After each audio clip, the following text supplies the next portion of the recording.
लगातार बात कर रहे हैं कोरोना को लेकर, किस तरीके से पूरे देश में कोरोना के मामले तेजी से बढ़ते जा रहे हैं और आंकड़ा बहुत तेजी से बढ़ रहा है। 7,500 से ज्यादा लोग हिंदुस्तान में संक्रमित हो चुके हैं कोरोना के चलते। और आपको यह भी बता दें कि 239 लोगों की मौत भी हो चुकी है। हालांकि मुख्यमंत्रियों के साथ बैठक में प्रधानमंत्री मोदी ने आज ये साफ कह दिया है कि जान है तो जहान है। अभी जान बचाने पर जोर रहेगा और बाद में जहान भी बचा लेंगे। बाद में सीएम केजरीवाल ने ट्वीट किया है और यह संकेत दिया है कि देश भर में अब लॉकडाउन की अवधि बढ़ने जा रही है, यानी कि अब प्रधानमंत्री की ओर से बस औपचारिक ऐलान का इंतजार बाकी है। आपको बता रहे हैं कि हमारे साथ कुछ बड़े डॉक्टर्स जुड़ेंगे, देश के बड़े डॉक्टर्स, और वो ये बताएंगे कि लॉकडाउन को बढ़ाना आखिरकार जरूरी क्यों है। साथ ही इनसे हम कोरोना के जो 3 टाइप हैं, 3 स्टेज हैं, उस पर भी हम बात करेंगे। दरअसल रिसर्च में कोरोना के 3 प्रकार निकलकर सामने आए हैं, टाइप ए, टाइप बी और टाइप सी। सबसे पहले हम आपको इन तीनों जो टाइप है, ए, बी, सी, ये है क्या बेसिकली, इसके बारे में समझाते हैं। फिर इसको लेकर हम डॉक्टर्स के पास चलेंगे, इस पर हम सवाल करेंगे। टाइप ए जो है वो सबसे खतरनाक और बीमारी की मुख्य वजह है और अमेरिका में कोरोना के इसी टाइप के संक्रमण के चलते तबाही हुई थी। इसी स्ट्रेन के 2 वायरस जिसने वुहान और अमेरिका में तबाही मचाई थी, ये टाइप ए है। अब हम बढ़ते हैं टाइप बी की ओर। ये क्या होता है टाइप बी? वुहान में मिले वायरस का ये एक प्रकार है जो टाइप बी है और ये टाइप ए से ही विकसित होता है और फिर 2 बार ये म्यूटेट हो चुका है। म्यूटेट होने के बाद ये तेजी से फैलता है, यानी कि इस जो टाइप बी है इसका, ये बहुत तेजी से संक्रमण को आगे बढ़ाता है। अब टाइप सी जो है ये क्या है? दरअसल टाइप बी से विकसित हुआ है, एक बार म्यूटेशन हुआ है और सिंगापुर के जरिए फिर ये धीरे धीरे पूरे यूरोप में फैल गया और आपने देखा है कि अब यूरोप में क्या हाल है। यूरोप में लाखों लोगों की जान जा चुकी है। पूरी दुनिया की अगर हम बात करें तो 1 लाख से ऊपर ही मौत का आंकड़ा पहुंच चुका है। अब माना यह जा रहा है कि भारत में जो अभी संक्रमण इस वक्त चल रहा है ये टाइप बी है और ये सिंगल म्यूटेशन में है। भारत में फिलहाल सिंगल म्यूटेशन में वायरस है। भारत में कोरोना वायरस जो रूप है अपना वो बदल नहीं पा रहा है और इसके पीछे वजह है कि ये भी सिंगल म्यूटेशन में है। भारत में फिलहाल अभी तक जो नुकसान हुआ है वो कम हुआ है और इसकी वजह यही है कि ये जो वायरस है टाइप बी जो है ये सिंगल म्यूटेशन में है और वायरस के जल्द खत्म होने की भी संभावना है। तो अब सवाल यह है कि क्या भारत में कोरोना के टाइप बी का सिंगल म्यूटेशन में रहना यह संकेत है कि कोरोना के कहर से हम जल्दी निपट सकते हैं? इसको हम जानेंगे कि दरअसल ये एबीसी टाइप है क्या। इसका मोटा मोटा अनुमान हमने आपको दिया है, इसको डिटेल में हम समझेंगे, बारीकी से समझेंगे कि एबीसी टाइप का इसका मतलब क्या होता है। हमारे साथ 2 देश के वरिष्ठ चिकित्सक जुड़ चुके हैं। डॉक्टर रमाकांत इस वक्त हमारे साथ हैं और डॉक्टर नरेंद्र भी इस वक्त हमारे साथ जुड़ रहे हैं। आप दोनों का स्वागत है सर। सबसे पहले मैं डॉक्टर रमाकांत सर आपके पास चलूंगा। मैं आपसे यही समझना चाह रहा हूं, जिस वायरस के बारे में हम बात भी कर रहे हैं, कोरोना वायरस, जिसने पूरे देश को, पूरी दुनिया को इस वक्त दहला दिया है, एबीसी इसका टाइप बताया जा रहा है। इसको डॉक्टर रमाकांत आप जरा थोड़ा सा एक आसान शब्दों में समझाने की कोशिश करेंगे ताकि जो हमारे व्यूअर्स हैं अवेयर हो सके इसको लेकर। नमस्कार। वैसे ही ये बीमारी ज़्यादा फैलने लगी तो साइंटिस्ट ने इसके जेनेटिक स्ट्रक्चर जो है वो स्टडी करने शुरू किया है और उसमें पता चल गया है कि जो वायरस अमेरिका और चाइना में थी वो थोड़ी अलग है, जो यूरोप में है वो और सिंगापुर में है वो अलग है और जो हमारे जो देश में है वो थोड़ी अलग है। तो एक जो है चाइना और अमेरिका में मिली है और बी जो है वो इंडिया में मिली है, जो ऐसे समझा जाता है कि वो इतनी घातक है नहीं, वो इतनी डेंजरस है नहीं और इसीलिए वो कहा जा रहा है कि ये शायद जल्दी खत्म हो जाएगी। और सी जो है ये सिंगापुर में वगैरह ज़्यादा पाई जा रही है। तो इसका इम्पोर्टेंस एक है कि अगर हमें वैक्सीन अगर बनाना है तो तीनों के लिए अलग अलग वैक्सीन होगी या तीनों का मिलके एक वैक्सीन होगा। और हो सकता है कि ये अगर ज़्यादा डेंजरस ना हो तो हो सकता है कि ये टाइप जो हमारे इंडिया में जो टाइप आ रही है तो हो सकता है कि जल्दी वो खत्म हो जाए। यानी कि जो टाइप बी है वो बहुत ज्यादा घातक नहीं है। नहीं, घातक तो है, इसीलिए तो हमें इतनी मौतें नजर आ रही है। ऐसे नहीं कि ईंट और पत्थर में घातक कौन सा है ये नहीं बोल सकते हैं, लेकिन उन दोनों में कंपेयर अगर किया जाए तो हो सकता है कि ये कम घातक हो। ठीक है, मैं चलता हूं डॉक्टर नरेंद्र के पास। डॉक्टर नरेंद्र, मैं आपसे भी जानना चाहूंगा कि इस वक्त जो स्थिति है, जिस स्टेज से हम गुजर रहे हैं, इस स्टेज पे सबसे जरूरी किस तरह के एहतियात हैं? जैसा कि ये है कि अभी जो टाइप बी वायरस है वो हिंदुस्तान में है, तो अभी किस तरह की एहतियात की जरूरत है हमको?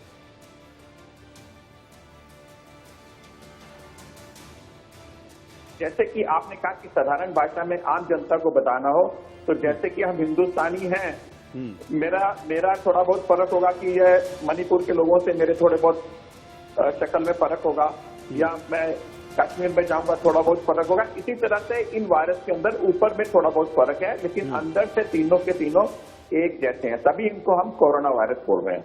बहुत कम फर्क है आपस में। ये अच्छी बात है कि टाइप बी हुआ है, लेकिन इस पे अभी रिसर्च चल रही है, और टाइप बी हिंदुस्तान में हो सकता है कि ये थोड़ा सा कम घातक है, तभी हमारे यहाँ कम टेस्ट हुई है, ये अच्छी बात है।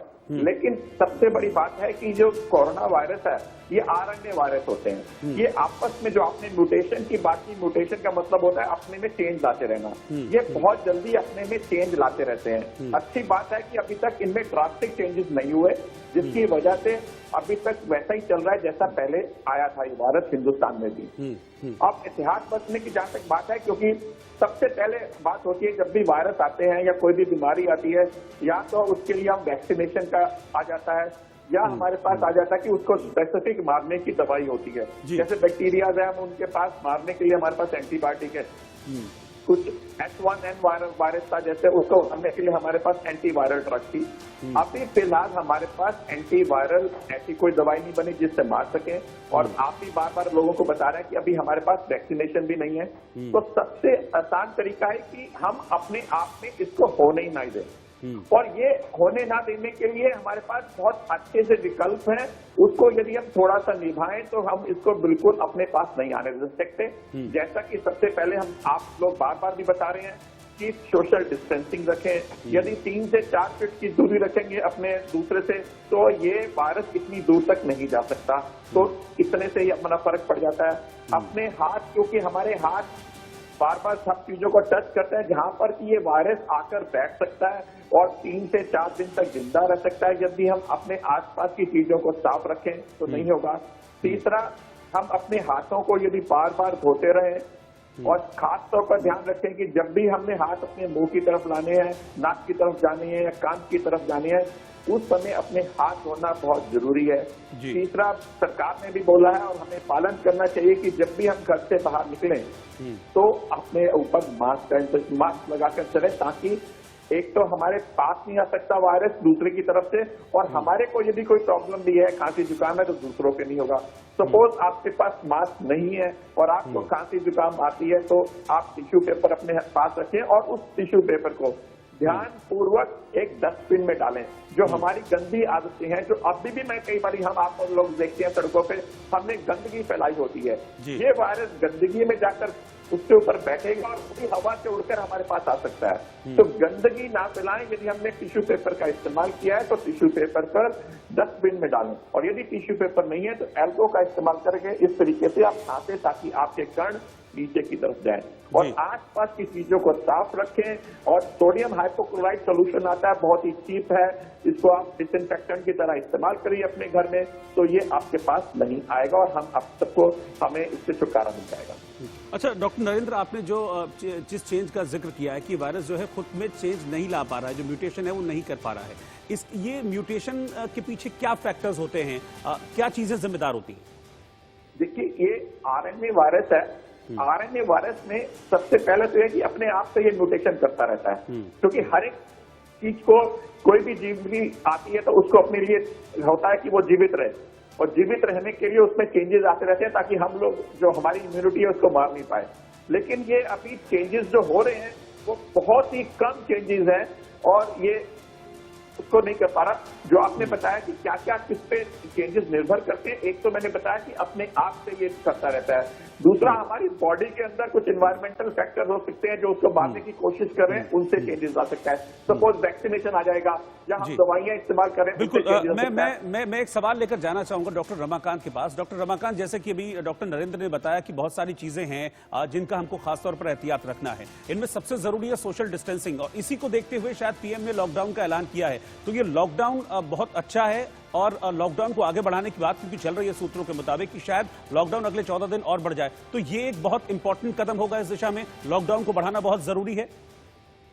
ये बहुत ही बड़ा कदम है और बहुत ही ज़्यादा इम्पोर्टेंट है, क्योंकि ये जो साइकिल जो चलती है इसकी इन्फेक्शन की, उसके बाद लक्षण दिखने की, बीमारी ठीक होने की, एक से दूसरे को फैलने की, ये 21 दिन की साइकिल होती है। इसीलिए उन्होंने पहले 21 दिन का किया था, जैसे कि तज्ञों की सलाह से, और इसकी लेकिन अभी भी बीमारी उतनी काबू में नहीं आ रही है जितनी आनी चाहिए थी, इसीलिए ये लॉकडाउन एक्सटेंड हो गया है। और जाहिर है कि ये जो लॉकडाउन है ये हमारे कुटुंबियों के लिए, हमारे देश के हित में ही है और हमें ये जरूर फॉलो करना है। सोशल डिस्टेंसिंग, या तो घर रहिए और सेफ रहिएगा, सोशल डिस्टेंसिंग कर लीजिए, घर में जब है तभी भी 3-4 फुट तो अंतर अपने हमें रखना है, मास्क यूज कर लीजिएगा, घर से बाहर जब जाते तभी भीड़ नहीं बनाना है या भीड़ में हिस्सा नहीं लेना है। तो ये सारी चीजें बहुत इम्पोर्टेंट है, ये हमें फॉलो करनी ही चाहिए। अच्छा, मैं एक चीज और आपसे जानना चाह रहा हूं कि क्या इसकी कोई अवधि है कि ये वायरस इतने दिनों में खत्म हो जाएगा, इतने दिनों में मर जाएगा? ये भी क्योंकि बहुत लोगों के जहन में सवाल है कि आखिरकार ये कब तक रहेगा, महीना, 2 महीना, 4 महीना, 5 महीना, क्या इसकी कुछ ऐसी निश्चित अवधि है जिसको हम परिभाषित कर सकें?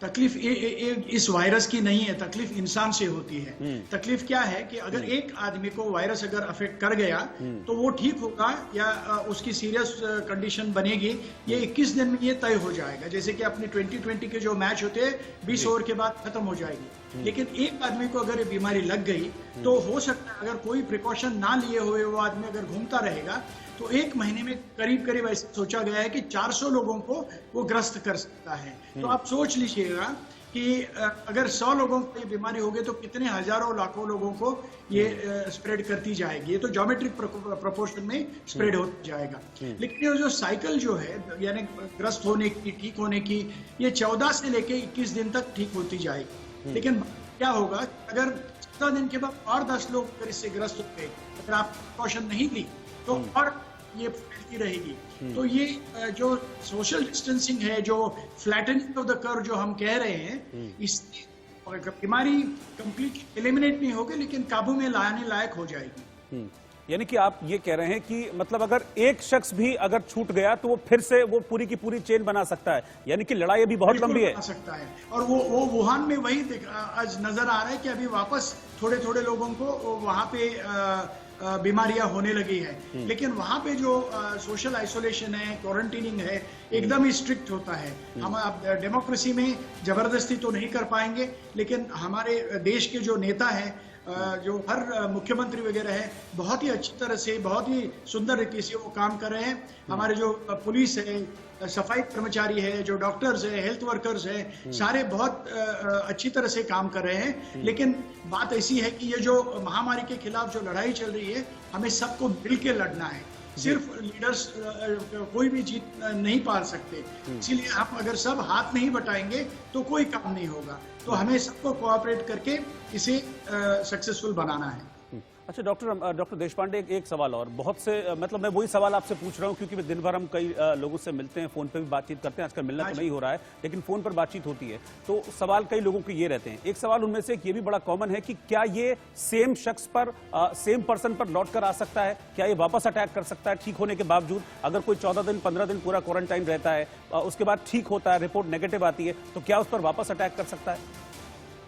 देखिए, थियोरेटिकली एक बार वायरस का इन्फेक्शन होने के बाद, एंटीबॉडी बनने के बाद जनरली ऐसे होना नहीं चाहिए और ऐसे ज्यादा केसेस नहीं है। और इसके लिए ये नोवेल वायरस है, यानी नई टाइप ऑफ इन्फेक्शन है, नया वायरस है, इसके लिए इतनी जानकारी आज भी अवेलेबल है नहीं। लेकिन थोड़े लोगों में ऐसे देखा गया है कि वो फिर भी वायरस वापस लौट के थोड़ा सिक्रीशन करते हैं, उनमें सिम्टम्स नहीं नजर आए हैं। लेकिन इसका इंपॉर्टेंस इस बात के लिए है कि ये जो मरीज है ये 2 किस्म के होते हैं।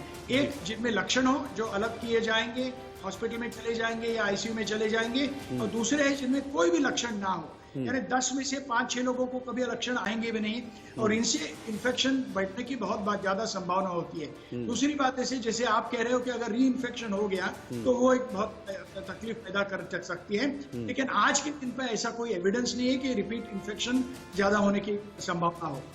अच्छा डॉक्टर साहब, अभी एक रिसर्च भी सामने आई थी कि अब जो एंटीबॉडीज हैं, यानी कि जिस शख्स को कोरोना हो चुका है और वो लड़कर कोरोना पर जीत पा चुका है, उसके अंदर एंटीबॉडीज डेवलप होती हैं, तो अब उसकी एंटीबॉडीज से कोरोना के जो बाकी मरीज हैं उनको इलाज किया जा रहा है। ये किस तरह से ट्रीटमेंट है, किस तरह से हेल्प करता है, इसको जरा बताएंगे।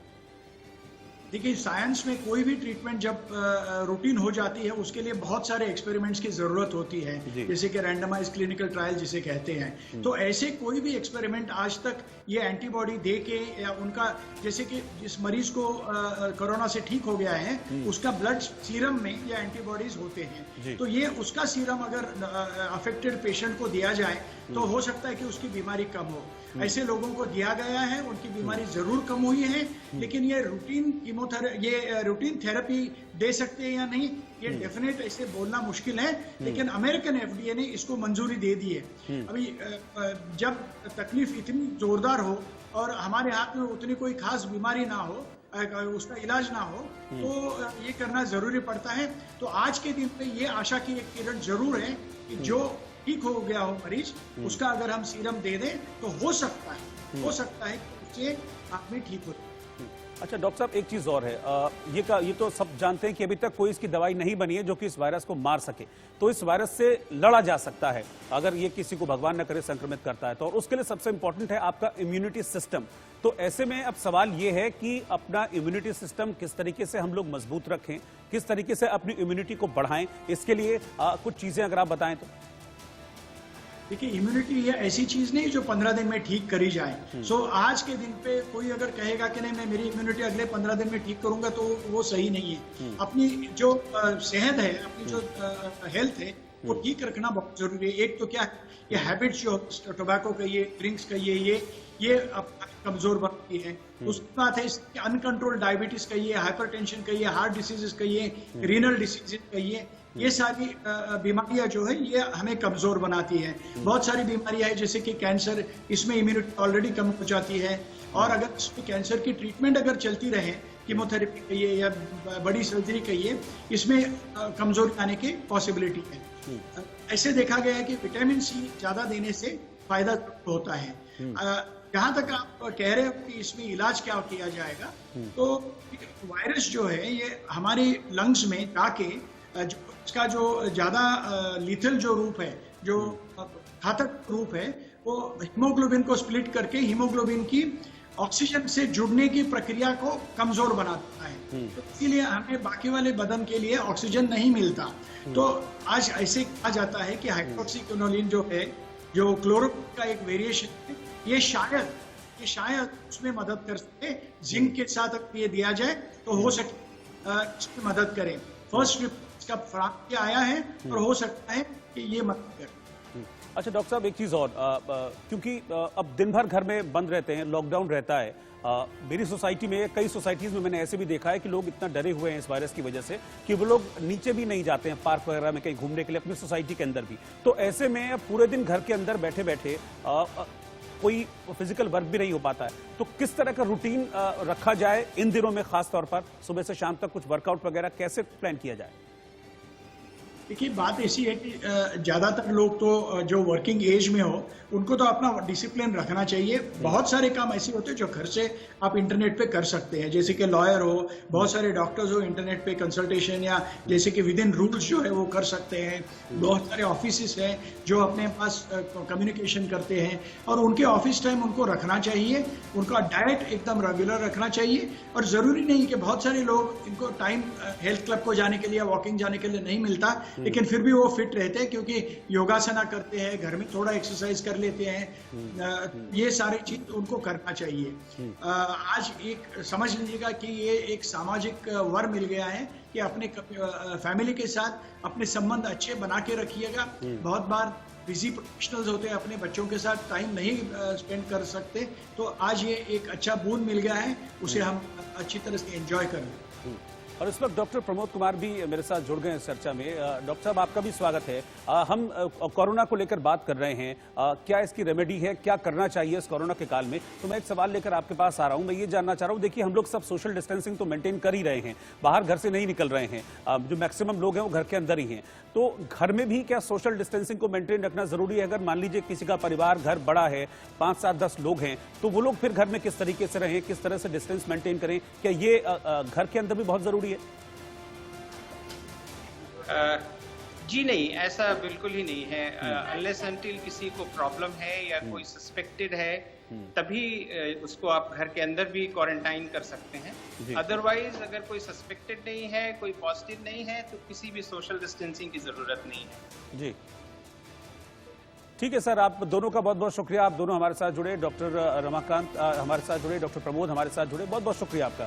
फिलहाल एक छोटे से ब्रेक के लिए रुक रहे हैं, लेकिन ब्रेक पर जाते जाते एक मैसेज आपको हम लगातार जो दे रहे हैं वो ये है, हम अपने लोगों को हमने 2 पार्ट पे किया हुआ है। ये सिर्फ ये बताने के लिए है कि सोशल डिस्टेंसिंग बहुत जरूरी है।